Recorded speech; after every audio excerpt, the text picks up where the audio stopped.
Tengo en línea a Martín Calós, que es economista y director de Épica Consultores. Martín, muy buen día. ¿Qué tal? ¿Cómo va? Buen día, Eduardo. ¿Cómo estás? ¿Se terminó la recesión, como dice Milei? Bueno, en términos estrictos, sí, obviamente, porque el promedio de la economía volvió a crecer en estos meses.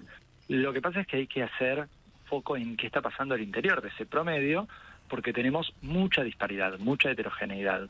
Tenés tres sectores que ya venían creciendo, crecieron el año pasado también, crecen que son el minero y el hidrocarburífero, y en verdad el tercero es el agro, que no es que creció el año pasado por la sequía, sino que justamente este año rebota mucho. Pero después tenés todos los sectores mercado internistas, digamos, la industria, el comercio, la construcción, los servicios en general, que siguen bastante deprimidos. Y esos, la buena noticia es que tocaron fondo, que ya no bajan más, pero les cuesta mucho rebotar, entonces tenemos mucha disparidad entre los tres sectores que crecen y los que no logran todavía recuperarse. Antes de la pandemia, yo recuerdo que estábamos en la lona, ¿no? Y con la pandemia, más la pandemia de Cristina, Alberto Fernández, Sergio Massa, nos fuimos al quinto o al séptimo o al décimo subsuelo, ¿no? No se pone el subsuelo que tengas ganas. ¿Ya estamos en la lona otra vez o solo subimos algunos escalones de ese subsuelo? En verdad estás en niveles malos, francamente malos, que no veías desde la pandemia justamente, cuando estuvo todo cerrado por el aislamiento, etcétera. Ahí es el único momento de la última década, te diría, en que tuviste niveles así de bajos de actividad. Pensá que hoy la industria está trabajando en promedio al 60% de su capacidad. Algunas industrias trabajan al 50%, alguna empresa... O sea, de cada 10 máquinas, 6 funcionan, las otras no. Claro, lo cual es bajísimo, y esto es lo que está marcando que los empresarios, sobre todo los pymes, están poniendo plata de su bolsillo para pagar salarios. Eso es lo que hace que un poco acá la preocupación sea por lo productivo, por el tejido productivo, mientras el presidente hace poco en estabilizar lo fiscal y lo monetario, pero fíjate que no dice una palabra de lo productivo porque es el punto flojo, donde necesita que todo aguante sin que salte mucho, ¿no? Que se ponga mucho en agenda. Entonces ahí hay un tema clave de sustentabilidad de este modelo, mientras las pymes aguanten, que por suerte, ojo, las pymes venían capitalizadas. Pueden poner plata de su bolsillo porque en 2021, 2022 y un poquito 2023 también, acumularon algo de guita en los bolsillos de los empresarios. Y esa es la razón por la cual hoy hay algo para aguantar.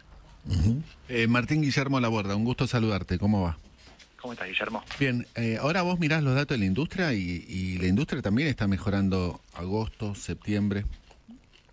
Sí, de hecho, industria... Sí, perdón, dale. No, o sea que, digamos, digo porque lo que decías del tejido productivo o algo así, en realidad, de vuelta, la industria de construcciones, los últimos datos que salieron eran bastante positivos. Sí, en septiembre todavía tenés 2,4, 2,6% en estos sectores de crecimiento respecto de agosto. Ahí lo que está pasando es, hay lo que nosotros en Épica Consultores, la consultora que dirijo, llamamos un piso pegajoso. Se tocó piso, ¿sí? A partir de julio, en general, estos sectores dejaron de bajar y empezaron a tener una muy leve recuperación, con un poquito de serrucho. Entonces hay algún mes que suben, como septiembre, en agosto también, pero en julio no había sido tan bueno, y en octubre vamos a ver si no se ameseta un poco. Entonces cuando empezás a mirar, lo que está pasando es que no hay una recuperación briosa, llena, ¿no? Como, bueno, en B corta, o bueno, los eufemismos que querramos usar, como se anticipó en algún momento. Hace 6 meses se hablaba de una recuperación rápida. Lo que vemos es un piso pegajoso, un piso que se tocó, no se va a seguir cayendo, pero está ahí, viste, es difícil despegarse. Vamos a recuperar leve, suave. Y eso tiene que ver obviamente con que los otros que recuperan leve y suave son los ingresos de los hogares. Sí. Están recuperando, pero también tenés mucha disparidad ahí. De hecho, nosotros en Épica lo que vemos es un consumo masivo que sigue aletargado, deprimido en general, con ese leve repunte muy de a poquito, y nichos de consumo, de quienes tienen más poder adquisitivo en Argentina hoy y han logrado mejorar, de hecho, sus ingresos, que son poquitos, Pero o sea, vos coincidís con el presidente cuando él dice que se están sintiendo las primeras burbujas del pedo de buzo. No lo sé, porque ahí, más allá de las palabras, lo que creo es que falta algo que dinamice. La estabilización por sí sola de las variables fiscales, monetarias, cambiarias. Las cambiarias son la principal preocupación igual, no es lo que todavía no está estabilizado, porque depende del cepo. también es un paso absolutamente necesario que teníamos que dar como país, pero sin política productiva es difícil. Y esto acá me remito a la evidencia también histórica, mundial. Los planes de estabilización que han funcionado, que le gusta a todo el mundo citar, tuvieron también, además de lo fiscal y lo monetario, una pata productiva. Y la única política productiva que Milei tiene, y lo ha dicho repetidamente a lo largo de estos 11 meses de su mandato, es el RIGI.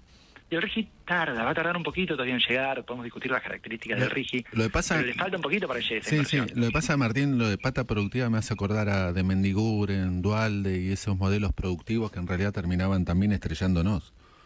No, bueno, pero ahí hay un problema justamente con que ahí se abusó quizás de lo fiscal y lo monetario. Entonces, se trata justamente de hacer las cosas bien con un equilibrio que use lo que sabemos, porque, insisto, la economía ha aprendido a lo largo de estas décadas de cómo otros países han estabilizado. Y esto es lo que se cita siempre cuando se habla de cómo estabilizó Perú, cómo estabilizó Israel, cómo estabilizó... Ya lo sabemos. Portugal.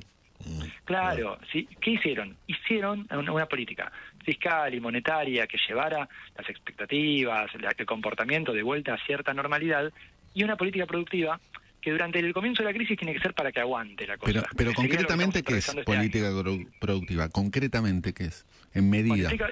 Bueno, implica por lo menos puntual. Implica por lo menos una cosa que es coordinar. Y esto van a decir, no es tan puntual, no es tan concreto, pero sí, porque necesitas que el Estado le dé un horizonte a los sectores productivos y les diga, y diga un poquito, che, a ustedes no los voy a seguir bancando, y a ustedes sí. Porque hay sectores a los cuales el gobierno le sigue poniendo plata. Digo, el ejemplo que está en boca de todos estos meses es el de Tierra del Fuego, ¿no? Un sector al que no se le tocaron no se le tocó el régimen de promoción, el régimen aduanero, fiscal, tributario que tiene. Pero a otros sectores se les ha ido tocando. Entonces, ahí faltó también claridad.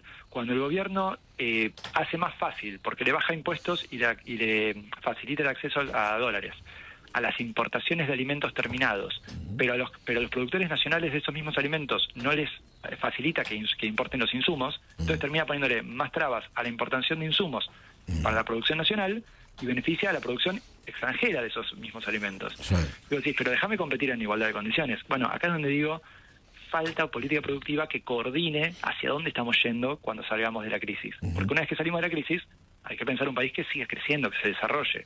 Y eso en la historia mundial lo hacen hoy los países centrales, con algún tipo de coordinación desde el Estado, que es el único que puede coordinar, de lo productivo. Y después hay un montón de políticas productivas que se pueden hacer y que además no tienen costo fiscal. No estamos hablando de justamente esto que decías vos recién de otras épocas históricas donde con el nombre de política productiva también metían un déficit fiscal enorme. No, hay que hacer las cosas tranquilos, bien, con equilibrios. Martín, muchísimas gracias. Un abrazo muy grande. Gracias. Un placer, hasta la próxima. Martín Calosa, economista y director de Épica Consultores.